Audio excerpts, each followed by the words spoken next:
What's up, Ragin Nation? How's it going? This is Alex. You watching a Ragin Ronin review. I got a review for you. Last night I saw 300 Rise of an Empire, and it is the follow-up to the 2007 film 300, directed by Zack Snyder. Now, while Zack Snyder isn't the director, he still serves as a producer. No Merle is the director this time around, and while I did say that it is a follow-up to 300, I wouldn't say that it's a direct sequel. It's kind of like a prequel, a sequel, and a parallel story all rolled up into 1 hour and 43 minutes. And it's a prequel because it tells us the origins of King Xerxes. It's a sequel because the third act of the film takes place after the events of 300, and it's a parallel story, kind of like how The Bourne Legacy is a parallel story to The Bourne Ultimatum, in the sense that they're both happening at the same time, but told through a different perspective. That's what 300 Rise of an Empire essentially is.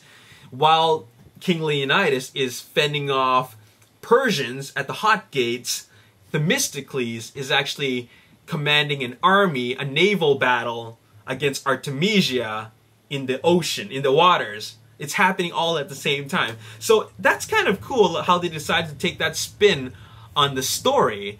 And when I'm talking about the story, let's just forget about historical accuracy or historical inaccuracy. While I do understand that it is based off a historical event, at the end of the day, this is still fantasy. This is still fiction. There's a lot of fictional elements in this, so I'm not even going to go there. So that's not even an issue, okay? So I want to talk about the story, and this story follows our protagonist Themistocles, who leads the Greek army to fend off the Persian naval army led by Artemisia. She is the commander of the Persian naval army, and she is she's supposed to be a badass, okay?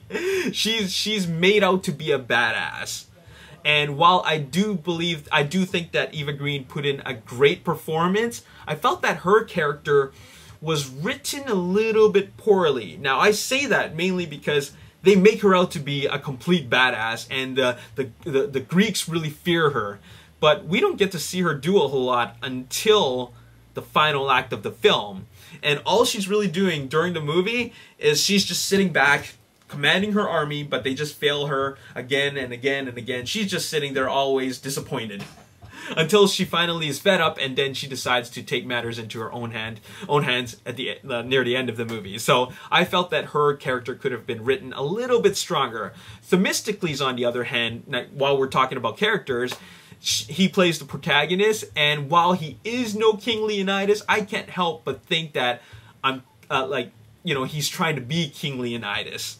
Alright, King Leonidas is very strong, very memorable. You like him right away as soon as he kicks that messenger into that never-ending well in 300.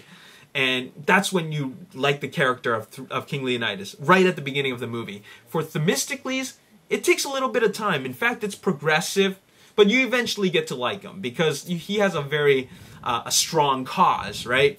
But at the beginning, I didn't really quite buy his character. I felt that this is just somebody who was trying to imitate King Leonidas.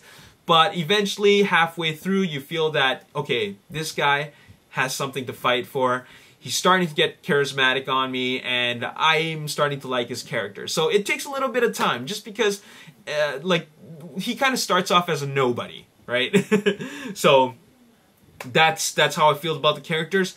As for the direction, I can't help but feel that No Merle is trying to be, or rather trying to imitate Zack Snyder's success. And I say Zack Snyder's success because he set the tone, or really set the standard for what a 300 film should be like. You know, the visual level, the visual style, the vision, the level of violence, the stylized violence. He set the standard for what a 300 film should be like. Now, No Merle, he has his own style, but I can't help but feel like he's still trying to imitate Zack Snyder. Now, Zack Snyder's fingerprints are still on this movie, but not a whole lot. Like, you get the slow motion effects, you get the in slow-mo, ultra slow-mo, you get the crazy ultra violence, you get all that stuff, right?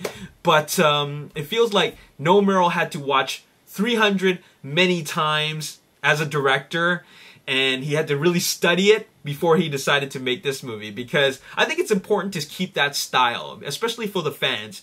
And I felt that he kept the style as much as he could, but then he added his own spin on things, and he really tried to up the standard.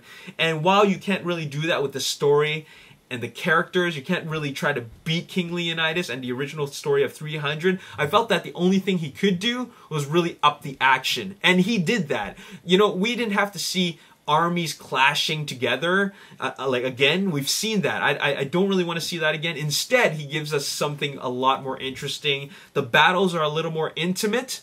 The battles also are filmed in a very awesome and cool way, and that is just doing everything in one take, and there's a lot of great choreography in there.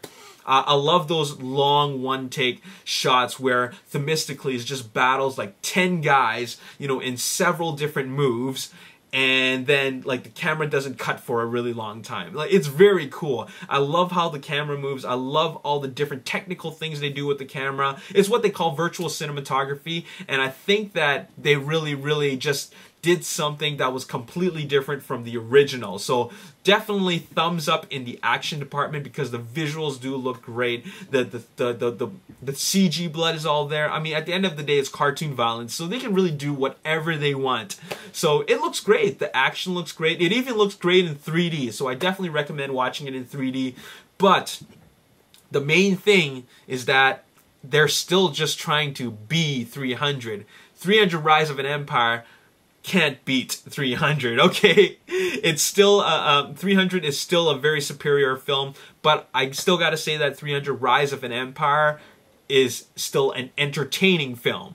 So I really enjoyed it. It took a little bit of progression to get there. Even though the movie is really quite action-packed, the progression is really about the characters. I really felt that the characters didn't start off that interesting right at the beginning.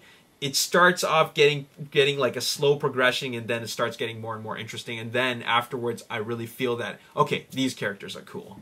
Alright, so there you have it. That's all I gotta say about 300 Rise of an Empire. I'm giving it a 7 out of 10.